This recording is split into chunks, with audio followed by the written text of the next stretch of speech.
Yo, Adam here. Today I want to take a look at this Virtue snare drum I recently picked up. So a little bit of backstory. Good buddy and fellow YouTuber Mike Malone and I recently went to Michigan as part of his Off the Beaten Path series, where he travels around and highlights drum builders and makers in the drum community and stuff. So a stop on that journey ended us at Virtue Drums in Jackson, Michigan, and the owner Jeff was super kind and showed us around and showed us how he expertly flattens all of the bearing edges for all the drums that he builds, and he also does restoration too. So if you need any of that work done, feel free to contact Jeff at Virtue, because you can send him your terrible drums and he'll make them less terrible. But yeah, so part of that whole thing, I brought in some stuff that I wanted to trade in, and I didn't have anything in mind, but when I heard this drum, I was like, man, this is the one. And this is a Humility series snare. It's a tiger lily and maple ply.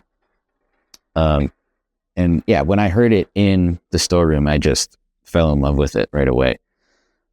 So as part of that, I didn't change anything about it. I didn't take the heads off. I didn't change the wires. So we've got reverse dot, Evans reverse dot on the batter, and a standard issue snare side 300, and then Fat Cat wires on it.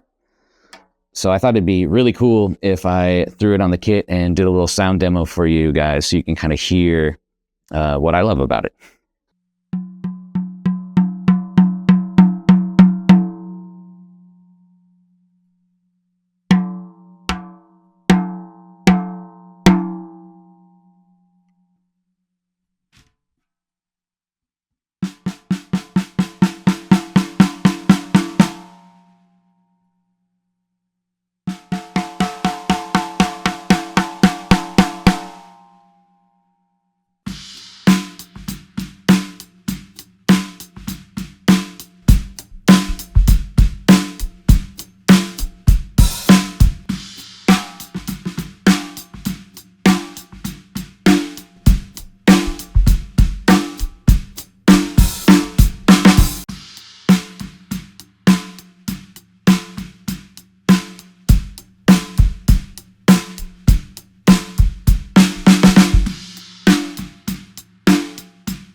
So a quick summary and then a couple takeaways.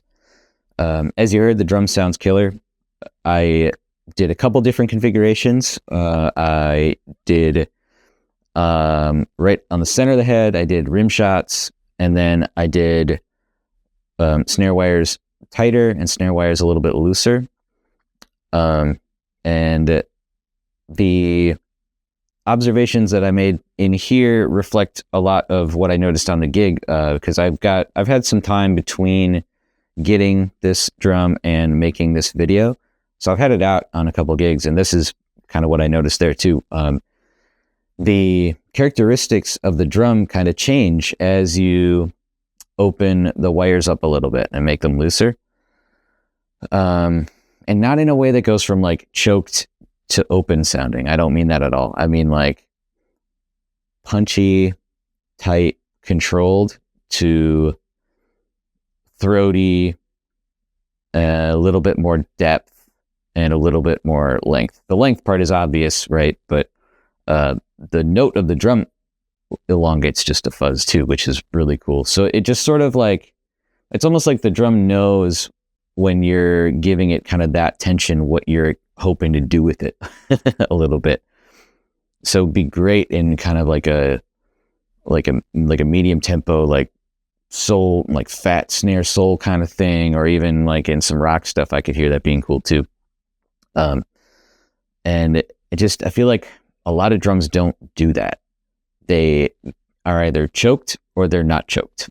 I feel like, and sometimes some depth comes with that releasing of the choke, but like it's hard to explain, but the timbre of the drum changes in a pleasant and helpful way, I think. And just noting the sensitivity from the wires is really, really interesting too. I'm sure that has a lot to do with how Jeff meticulously levels every bearing edge, and I got to see it in person. It was really cool. And he even when he's putting in snare beds and stuff, he's constantly then rechecking the level of the edges to make sure that it's level kind of like the whole way through and out the door and everything. So I wanted to say really quick that while I visited Virtue and I met Jeff and I got this drum and stuff, I'm not in any way sponsored by Virtue drums. I paid full price for my drum, and it's cool and I liked it a lot, so I thought it would be an interesting video. So maybe if you're out there and you haven't seen one of Jeff's drums, you can, check out this video and see if it's something that you're into. But that's it for this one. Thanks for joining me. If you like what I'm doing, please feel free to follow along, and we'll see you in the next one. Later.